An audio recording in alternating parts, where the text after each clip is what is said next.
North Atlantic Treaty Organization atau NATO adalah organisasi militer yang dibentuk pada 4 April 1949 untuk menghalau serangan Uni Soviet terhadap negara non-komunis di Eropa Barat.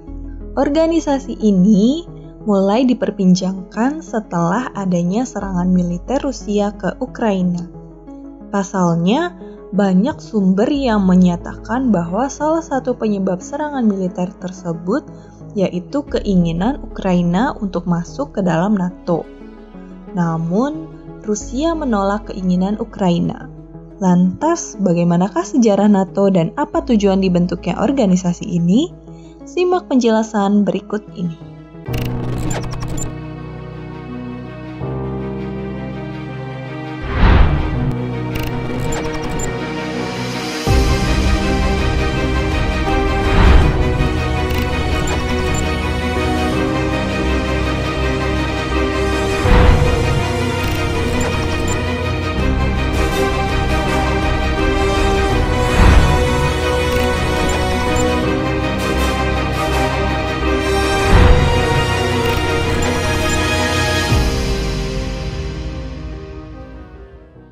Sejarah pendirian NATO dilakukan beberapa tahun setelah adanya Perang Dunia II yang terjadi pada tahun 1945.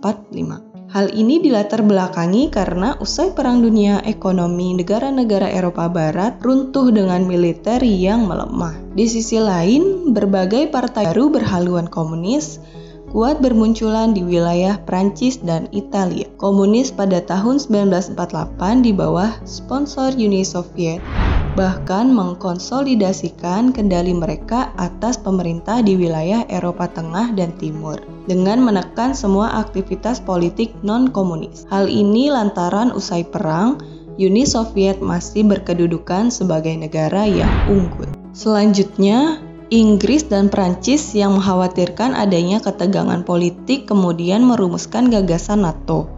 Mereka kemudian menandatangani perjanjian Danzig 1947 yang kemudian berkembang dengan anggota mayoritas dari Eropa Barat.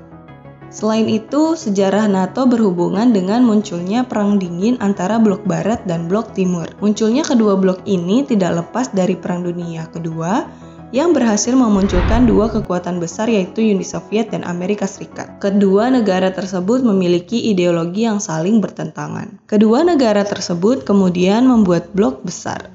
Negara-negara Eropa Barat tergabung dalam Blok Barat, sedangkan Eropa Timur mengikuti Blok Timur. Blok Barat diketuai oleh Amerika Serikat bersama negara Eropa Barat lain yang melakukan penghadangan militer kekuatan Blok Timur. Tanggal 4 April 1949, sebanyak 12 negara Blok Barat berkumpul di Brussels, Belgia untuk menandatangani persekutuan militer. Persekutuan tersebut diberi nama NATO. Bagi negara Blok Barat, NATO merupakan sebuah lembaga pertahanan bersama yang artinya setiap serangan yang mengarah ke anggota NATO dianggap serangan bagi semua NATO, termasuk Amerika Serikat. Blok Timur yang dikomandani Uni Soviet mendirikan Pakta Warsawa untuk menandingi NATO. Meskipun memiliki organisasi pertahanan, namun kenyataannya kedua blok ini tidak pernah berperang secara langsung selama Perang Dingin. Anggota NATO saat ini berjumlah lebih dari 30 negara tersebar di Eropa dan Amerika Utara. Adapun struktur organisasi NATO terdiri delegasi NATO dan Dewan Perwakilan Militer. NATO memiliki prinsip dasar organisasi. Yang pertama, demokrasi. Dalam menjalankan organisasi, NATO menerapkan sistem yang demokratis dalam setiap pengambilan keputusan. Yang kedua, kebebasan. NATO berkomitmen untuk menghargai seluruh kebebasan negara-negara anggota. Yang ketiga, solidaritas. NATO selalu menjaga solidaritas untuk negara-negara anggota dalam menghadapi permasalahan. Yang keempat, Transatlantic Link, membentuk hubungan keamanan antara negara-negara kawasan Atlantik Utara. Pada dasarnya, pembentukan NATO memiliki tujuan untuk mencegah terjadinya agresi militer Uni Soviet secara politik maupun militer. Ketika Uni Soviet menyerang salah satu anggota NATO, maka ia akan dianggap sebagai ancaman bagi seluruh anggota. Bicara soal ancaman, menurut banyak berita yang ada di media mainstream, banyak ancaman dari kasus pencurian yang terjadi karena dampak dari ekonomi yang tidak stabil. Salah satunya akibat dari peperangan Rusia dan Ukraina yang melibatkan NATO. Nah, untuk menekan ancaman dari kasus pencurian itu, terutama pada kawasan usaha atau bisnis, kami PT Garda Bakti Nusantara menyediakan jasa security service yang telah terdidik dengan sertifikasi, minimal sertifikasi Gada Pratama. Dengan pengalaman sudah lebih dari 10 tahun sejak awal pertama kali PT Garda Bakti Nusantara berdiri. Buat kalian yang tertarik dengan jasa kami, silahkan kalian scan QR Code di bawah untuk informasi lebih lanjut. Balik lagi ke tujuan pembentukan NATO. Para anggota NATO akan saling membantu satu sama lain ketika Uni Soviet menyerang. Selain itu, ada beberapa tujuan NATO antara lain, 1. Menyelesaikan sengketa dengan damai, 2. Menghapus sengketa politik ekonomi internasional, 3. Menghindari penggunaan kekerasan dan ancaman militer dalam hubungan internasional. Yang keempat, saling membantu dan membela negara yang termasuk dalam anggota NATO yang mendapat serangan dari negara lain. Sebab ketika menyerang satu negara NATO, dianggap telah menyerang semua anggota NATO. Sama halnya dengan organisasi dunia lainnya. NATO juga memiliki struktur kerja tersendiri.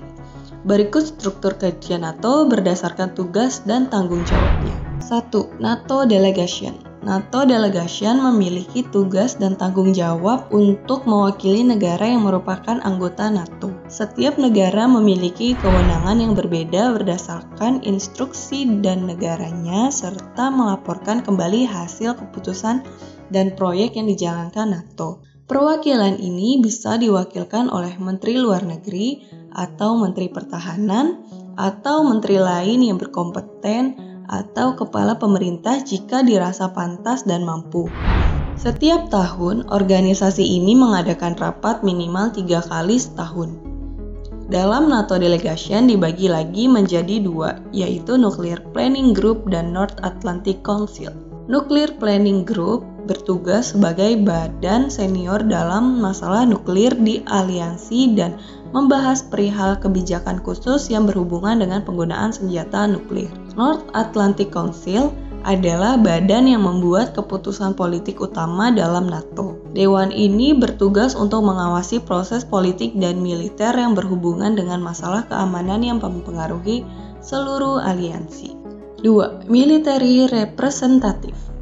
National Military Representative (NMR) membantu penukaran informasi, penghubung, dan koordinasi antar negara anggota Dewan Supreme Allied Commander Europe dan Markas Besar Sekutu. NMR mewakili negara atau menjadi bagian dari perwakilan negara secara langsung di bawah kepala pertahanan masing-masing. 3.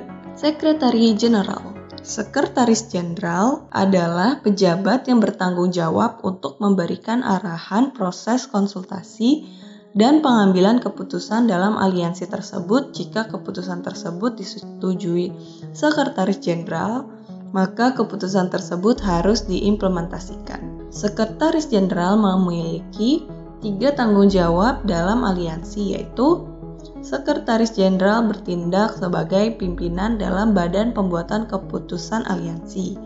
Sekretaris Jenderal merupakan juru bicara utama aliansi dan mewakili aliansi di depan umum atas negara anggota NATO. Sekretaris Jenderal merupakan pejabat yang mengetuai semua staf internasional NATO yang tugasnya untuk mengawasi pekerjaan staf. Anggota NATO. Pada awalnya, anggota NATO adalah Belgia, Kanada, Denmark, Prancis, Islandia, Italia, Luxembourg, Belanda, Norwegia, Portugal, Inggris, dan Amerika Serikat.